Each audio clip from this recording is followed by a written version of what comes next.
সেই সব শ্রমিকেরা আজকে যে কাজ করবেন না, এর জন্য কিন্তু এই শিল্প মালিকেরা কালকে তাদেরকে কমপক্ষে 2-4 ঘন্টা প্রতিদিন ওভার টাইম করিয়ে নেবেন। আজকের এই মহান মে দিবসে পৃথিবীর সমস্ত প্রান্তে ছড়িয়ে ছিটিয়ে থাকা মজুর শ্রমিকদের প্রতি আমাদের শ্রদ্ধা এবং সম্মান। সেই সঙ্গে আজকের এই প্রথম জাতীয় সম্মেলন আয়োজনকারী এই কৃষক শ্রমিক মুক্তি আন্দোলনের সকল নেতাকর্মী এবং এই সংগঠনের প্রধান শ্রমিক আব্দুল মালিক সহ প্রতিটি সহকর্মী সকলকে আমি ও আমাদের দল গণরাজনৈতিক জোট গর্জর পক্ষ থেকে আন্তরিক শ্রদ্ধা জানাচ্ছি এবং আমাদের দলের সহমর্মিতা এবং সংহতি প্রকাশ করছি।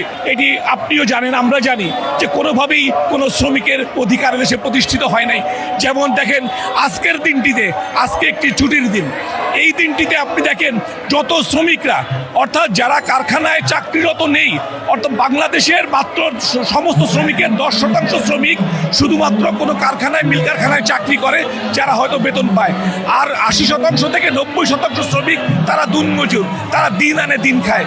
এই লোকগুলো আজকে কাজ করবে না, তাহলে আজকে এদের খাবারের সংস্থানও হবে না।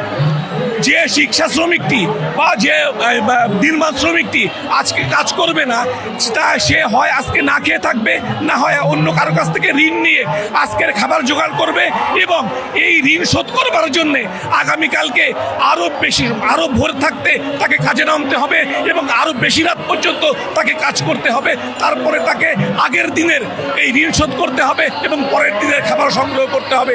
এই তো শ্রমিকের অবস্থা। আমাদের গণরাজনৈতিক জোট গর্জর দীর্ঘকালীন একটি দাবি ছিল যে মহান মে দিবসে যে বন্ধের দিনটি থাকে, এই দিনটিতে সরকারের পক্ষ থেকে এবং শ্রমিক সংগঠনের নেতৃত্বে সমস্ত দিনমজুর সমস্ত দিন শ্রমিককে একদিনের ন্যায্য ভাতা দিতে হবে। এই একদিনের ন্যায্য ভাতা আদায়ের সংগ্রামে আমরা আপনাদের সহযোগিতাও কামনা করি।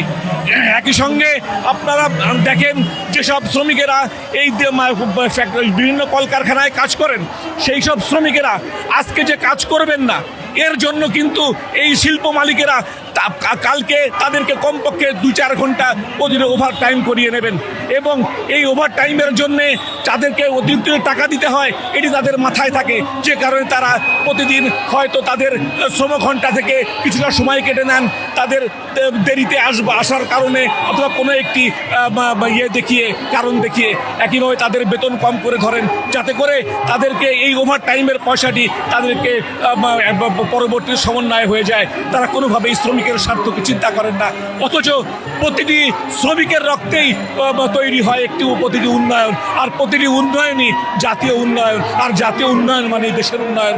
তার মানে শ্রমিকের হাত ধরেই হয় জাতীয় উন্নয়ন, কিন্তু এই শ্রমিককেই আমরা করি অবহেলা। এই শ্রমিকের সঙ্গে মালিকের যদি সমন্বিত সম্পর্ক না থাকে, যদি সুসম্পর্ক না থাকে, যদি মালিক শ্রমিক একটি ঐক্যবদ্ধ সমঝোতা এবং সহযোগিতার মধ্য দিয়ে কাজ না করে, তাহলে একটি দেশের উন্নয়ন কখনোই হতে পারে না। আমার পেটে যদি ক্ষুধা থাকে, আমার মনে যদি অশান্তি থাকে, তাহলে আপনি আমাকে দিয়ে কতটুকু উৎপাদন করাতে পারবেন?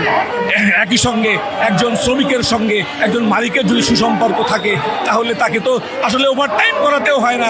তারা তো নিজের প্রয়োজনে, নিজের দেশের প্রয়োজনে, বিশেষ করে তার সেই শিল্পের প্রতি ভালোবাসার থেকে সে অতিরিক্ত শ্রম দিবে, তখনই তো উৎপাদন বাড়বে। সুতরাং একটি সমন্বিত সম্পর্ক যেন আমাদের মালিক শ্রমিকের মধ্যে তৈরি হয়, সেই আহ্বান জানাই, সেই সরকারি উদ্যোগকে আমরা আহ্বান জানাই।